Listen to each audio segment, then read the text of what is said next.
Hello, Mama S here, and the last blog post that I'm going to talk about today is blog post number 40, and that is how to learning how to shower as a preteen.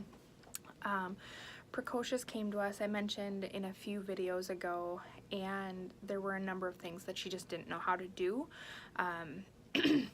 Use utensils, brush her teeth, use a towel, things like that. And those are all visible things. We can see that she did not know how to do it because we saw the shape of her teeth. We saw her eat spaghetti with her hands. We saw her come out of the bathroom covered in soapy water or water in her pajamas. Like, there were visible cues.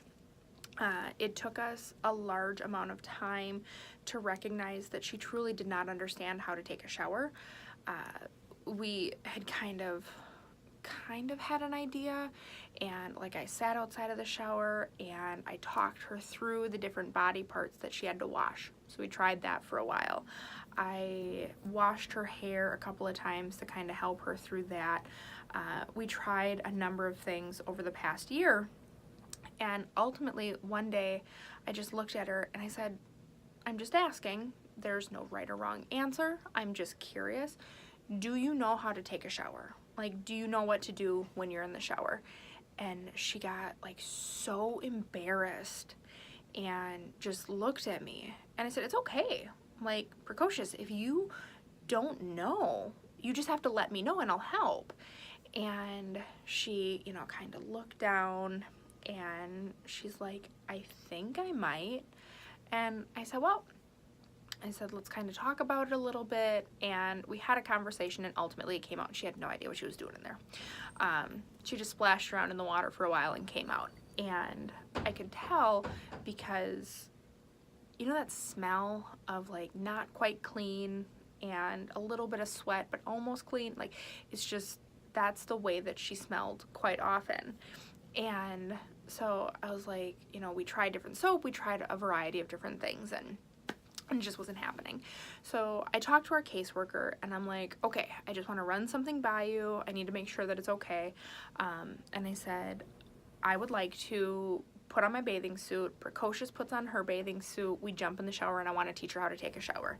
And they're like, yeah, that's fine. Like, wear your bathing suits, obviously. But yeah, like, that's totally fine if that's what you need to do.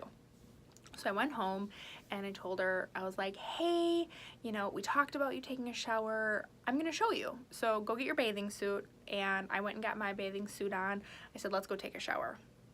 So we jumped in the shower, and it just took me back to that first month where she watched me brush my teeth, because the intensity of her watching what I was doing, from how I washed my hair and how I conditioned my hair, to how I washed my body, the order I washed my body, the different things that I used, to wash my face and wash my body, and all of these different things. And she was just fascinated. Like, she leaned in and she was just watching, like, okay, what do you do? She was doing the exact same thing, and we got out. Oh my gosh, she smelled like a peach. Like, it was fantastic. And so she doesn't shower every single day unless she has taekwondo every day. And so the next time she took a shower, I'm like, okay, let's just put on our bathing suits, let's go back in. And we went in and we did the same thing, and I said, okay, so you show me what to do. You show me how to do this, because me showing her again, I wouldn't have been able to visually know that she knew what she was doing. So she showed me, and she was a little bit nervous, and it took her a little bit longer. And like, when we were letting the conditioner set, like, we played a patty cake game, and it was all fine. But ultimately we realized that we needed to do this one more time, and because she required a number of prompts to remember, how to do things, and, things like that, and then which items in the shower to use, because we're all ladies, we got a lot of items in the shower. And so the next time we went in, I said, okay, so you show me, you teach me how to do this. And she did, and she did it beautifully. And I'm like, okay, great. Gave her a high five, said, this is fantastic, you're set, let's continue on from there. So what is the lesson from this? the lesson from this is it doesn't matter what age your child is at chronologically when they come to live with you. You need to make sure that the things that they would have learned when they're 2, 3, 4, and 5, or 1, 2, 3, 4, and 5 were learned. And if they weren't, find an age-appropriate way to teach them to help them be successful. And not only that, it's not only the physical, like body care and things like that that kids have to learn, but it's also the emotional stuff. So we take Precocious back to when she was a tiny little child. We hold her really tight. We treat her at bedtime a lot like what you would treat a 2 and 3 year old, 2, 3, 4, 5, 6, 7-year-old, you know, whatever, where we wrap her up in a tight little burrito and we snuggle her real close and we read her stories, and we have a bedtime routine that you would have, you know, with a tiny little child.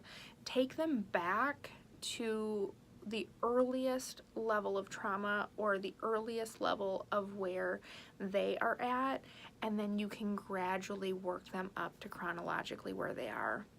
And eventually we'll get there. And you know what? She might be 16 years old and we might still be tucking her in like a little burrito and going through our nighttime routine, and that's okay because we're meeting her where she is. We're giving her the care that she needs and that comfort and security, and we're helping her to grow and to do things better. So just kind of keep that stuff in mind. And I actually talked to another foster parent about the fact that they were going to do the same thing with teaching their preteen how to take a shower by donning their bathing suits and jumping in there. Like, talk to other people. If you have a particular challenge with your child that you're like, I don't really know how to kind of get them over this hump or to teach them this, let me know. Like, we can brainstorm and we can come up with some creative ideas, because another quote that I learned is it takes something crazy like 400 or 1,000 or some odd insane amount of times to learn how to do something just regular, and it takes 12 times if it's done while laughing. So finding fun ways to teach a child a new skill that you're laughing and having a good time, and it's a fun thing to learn and it's a fun thing to grow, they will grow so much faster than if you're constantly like, why aren't you doing this? You need to do it this way. Like, this is what needs to happen. You know, you're this old, you should be doing this. And we all fall victim to doing that from time to time, but just reminding yourself that it only takes 12 times of teaching someone something when they're laughing for them to get it. And if you think 12 times is a lot, it's something like 400 plus that it takes if you're not laughing. So it's definitely interesting. So thank you very much for watching. Please subscribe, comment on a couple of those items down below, and as always, please share. Thank you.